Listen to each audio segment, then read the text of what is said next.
اور اپنے دل میں یہ خیال پیدا کر لیا کہ اللہ رب العالمین مجھے معاف نہیں کرے گا، مجھے جنت میں جگہ نہیں دے گا، تو یہ بدظنی بھی حرام ہے، جیسا کہ رسول اکرم صلی اللہ علیہ وسلم نے فرمایا لا یموتن احدکم الا یحسن الظن، یعنی جب تک تمہیں موت نہ آئے تو تم اللہ رب العالمین کے متعلق اچھائی گمان کرو۔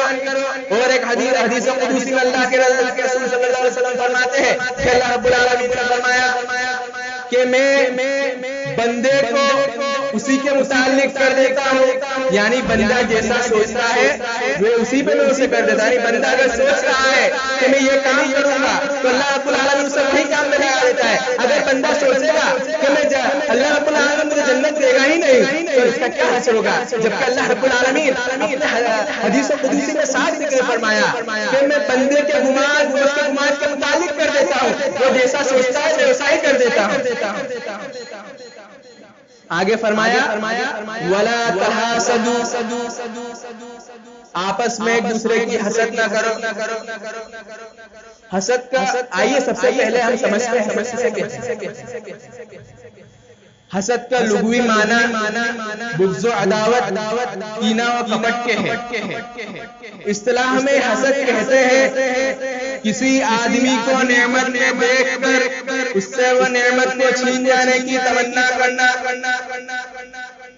حسد کی وجوہات عموماً 3 ہیں، جن میں سب سے بڑی وجہ نفرت و عداوت ہے۔ اس سلسلے میں اللہ رب العالمین اپنے کلام مجید میں صاف فرماتا ہے وَدَّ كَثِيرٌ مِّنْ أَهْلِ الْكِتَابِ لَوْ يَرُدُّونَكُم مِّن بَعْدِ إِيمَانِكُمْ كُفَّارًا حَسَدًا مِّنْ عِندِ أَنفُسِهِمْ، یعنی یہودی لوگ چاہتے ہیں کہ یہ مسلمان ہماری طرح ہو جائے، ہم جو کہتے ہیں وہی کریں، اور جب ان کی بات نہ مانی جاتی ہے تو ان سے حسد کرنے لگتے ہیں، ان سے بغض و عداوت کرنے لگتے ہیں، ان کے بارے میں برا خیال پیدا کرتے ہیں۔ اور آگے فرمایا ام یحسدون الناس علی ما آتاهم اللہ من فضلہ، یعنی یہ یہودی لوگ جو اللہ رب العالمین نے ہمیں نعمتیں سے نوازا ہے، اللہ رب العالمین نے ہمیں جو نعمتیں دی ہیں اس سے یہ یہودی لوگ جلن رکھتے ہیں کہ اللہ رب العالمین نے امت مسلموں کو ہی کیوں نعمت دی، ہمیں نعمت سے کیوں نہیں نوازا۔ یہ سب باتیں سوچ کر وہ امت مسلمہ سے حسد کرتے ہیں۔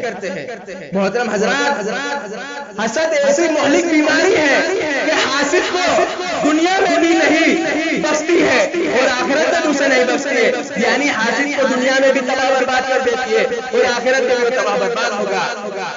محترم حضرات، دنیا میں سب سے پہلے قتل کس وجہ سے ہوا؟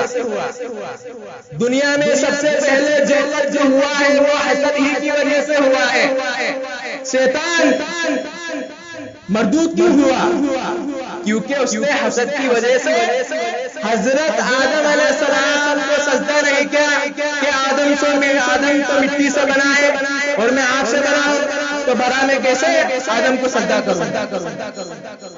اور ابو جہل ابو لہب اللہ کے رسول پر ایمان کیوں نہ آئے؟ حالانکہ وہ سب کچھ جانتے تھے کہ ہمارا دین غلط ہے اور ان کا دین صحیح ہے۔ اس کی وجہ کیا ہے؟ حسد، کہ وہ اللہ کے رسول صلی اللہ علیہ وسلم سے بغض و عداوت رکھتے تھے، اللہ کے رسول صلی اللہ علیہ وسلم کے بارے میں غلط باتیں بیان کرتے تھے، یعنی ان کے دل میں اللہ کے رسول کے متعلق حسد تھی۔ یہود و منافقت اللہ کے رسول صلی اللہ علیہ وسلم پر ایمان کیوں لائے؟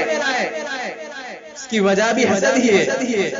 حسد ہی وہ کینسر ہے، جب انسان کے جسم میں پیوست ہو جاتا ہے تو پورے جسم کو گل کی طرح چاٹ جاتا ہے، پورے جسم کو برباد کر کے رکھ دیتا ہے۔ بار بار وہ حاسد کے بارے میں ہی خیال کرتا رہتا ہے، حاسد کے بارے میں ٹینشن لیتا ہے کہ میں اسے کس طرح برباد کروں، میں اسے کس طرح برباد کرنے کی کوشش کروں۔ لوگ اسی کا ہی گیت گاتے ہیں، لوگ اسی کے بارے میں ہی باتیں ہی کرتے ہیں، میرے بارے میں لوگ کوئی باتیں ہی نہیں کرتے، بس وہ پلیس میں لگا رہتا ہے کب مجھے موقع ملے کہ میں چوکا ماروں، کب مجھے موقع ملے کہ میں لوگوں کے سامنے جا کر اسے بدنام کروں۔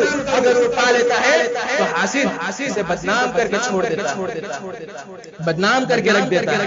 اسی کا نام حسد ہے کہ انسان کی زندگی بھی خراب کرتی ہے، انسان کی آخرت بھی خراب کرتی ہے۔ اسی لیے اللہ رب العالمین نے سورہ فلق میں ہمیں ایک بہترین دعا سکھلائی ہے، وَمِن شَرِّ حَاسِدٍ إِذَا حَسَدَ۔ اے اللہ رب العالمین تو ہمیں حسد کرنے والے کی شر سے بچا، حسد کرنے والے کی برائی سے بچا۔ اور یہ حاسد کئی دفعہ اپنے حسد کی وجہ سے بعض لوگوں کو جادو ٹونا کے ذریعے نقصان پہنچاتا ہے، بعض لوگوں کو کسی ظالم آدمی کو سپاری دے کے اس کا کام تمام کر دیتا ہے۔ اور آگے فرمایا وَلَا تَنَاجَسُوا، مال میں تجارت میں اگر آپ پارٹنرشپ میں ہو دھوکہ نہ دے، یعنی دو آدمی تجارت میں پارٹنر ہے اور ان کے درمیان یہ معاملہ فکس ہوا کہ 50% تیرا ہے اور 50% میرا ہے، اور دوسرا آدمی اسے دھوکہ دے رہا ہے، اگر مال میں جو منافع ہو رہا ہے تو 70% وہ رکھ رہا ہے اور 30% یہ رکھ رہا ہے، تو اسلام نے اسے منع قرار دیا ہے، کیونکہ جب یہ بات سامنے والے کو پتہ چلے گی تو کیا اس سے محبت کرے گا؟ ہرگز نہیں، آپس میں اختلاف و انتصار پیدا ہوگا، اس سے ناطے ختم ہو جائیں گے۔ اور ابن عثیمین نے اس کی دوسری بھی تفسیر کی ہے، وہ ہے کہ کسی کے نکاح پہ نکاح کا پیغام نہ بھیجے۔ مثلا ایک آدمی نے ایک عورت کو نکاح کا پیغام بھیجا اور دوسرا آدمی جان بھی رہا ہے کہ اس پہ نکاح کا پیغام بھیجا گیا ہے، پھر بھی وہ نکاح کا پیغام بھیج رہا ہے، تو یہ منع ہے۔ کیوں؟ اس کی وجہ سے بھی محبت و الفت ختم ہو جاتی ہے اور اختلاف و انتصار جنم لے لیتا ہے۔ اب اللہ رب العالمین نے اختلاف و انتصار کو شدید گناہ کیوں قرار دیا ہے؟ جیسا کہ اللہ رب العالمین نے فرمایا لا يدخل الجنت قاطع الرحم، رشتے ناطے ماننے والا کبھی جنت میں داخل ہو ہی نہیں سکتا، رشتے ناطے توڑنے والا جنت میں داخل نہیں ہوگا۔ اور ایک حدیث میں فرمایا ہفتے میں 2 دن اللہ رب العالمین کے سامنے نامہ اعمال پیش کیے جاتے ہیں، اور جس آدمی کی آپس میں قطع تعلق ہے، آپس میں بات چیت پر ہے، تو ان کے نام اعمال نہیں پیش کر دیے جاتے، ان کے نام اعمال بند کر دیے جاتے ہیں، ان کے نام اعمال اللہ رب العالمین کے سامنے پیش نہیں کیے جاتے۔ اس نے اس نام اعمال میں کتنے لوگوں کے ساتھ بھلا کیا ہوگا، کتنے لوگوں کے ساتھ اچھے معاملے کیے ہوں گے، اس نام اعمال میں کتنی نمازیں پڑھی ہوگی، کتنے روزے رکھے ہوں گے۔ اب اس قطع تعلقی کی وجہ سے اس کے اچھے اعمال بھی رک جاتے ہیں۔ اب ذرا سوچو کہ قطع تعلقی کتنا سنگین جرم ہے، کتنا خطرناک جرم ہے کہ انسان کی زندگی بھی خراب کر رہا ہے اور آخرت بھی۔ اسی لیے اللہ رب العالمین نے قطع تعلقی کے لیے زیادہ سے زیادہ بات بند کرنے کے لیے 3 دن کی اجازت دی، جیسا کہ اللہ کے رسول صلی اللہ علیہ وسلم نے فرمایا کسی مومن کے لیے جائز نہیں ہے کہ وہ اپنے بھائی سے 3 دن سے زیادہ بات چیت بند کرے، اپنے بھائی سے 3 دن سے زیادہ قطع تعلقی کرے، جب یہ اس سے ملے تو منہ موڑے، جب یہ اس سے ملے تو منہ موڑے۔ 3 دن سے زیادہ بات کرنا اسلام میں سخت منع ہے۔ ولا تباغضوا، آپس میں بغض و عداوت نہ رکھو۔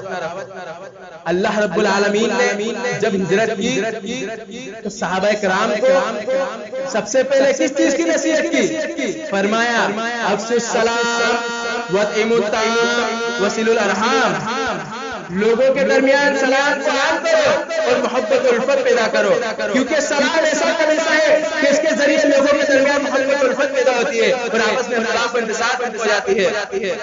اور آخر میں آپ کے سامنے ایک حدیث پیش کر کے اپنے خطبے کو یہیں سے اختتام تک پہنچاؤں گا۔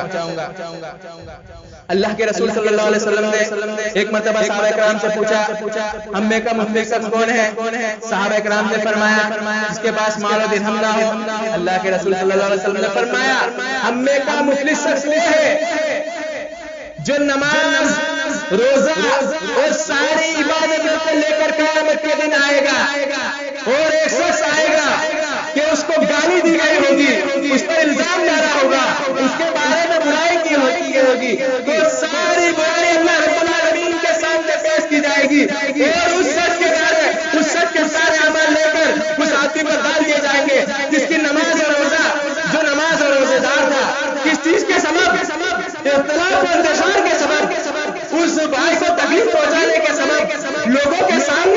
اس کی ایک بیان کرنے کے سبب اس کے سارے اعمال اس آدمی کو دے دیے جائیں گے، اور اگر اعمال بھی ختم ہو جائیں گے تو یہ آدمی کی برائی لے کر اس آدمی پر ڈال دی جائے گی، اور فرشتوں کو دیا جائے گا کہ گھسیٹ کر اسے جہنم میں ڈال دیا جائے۔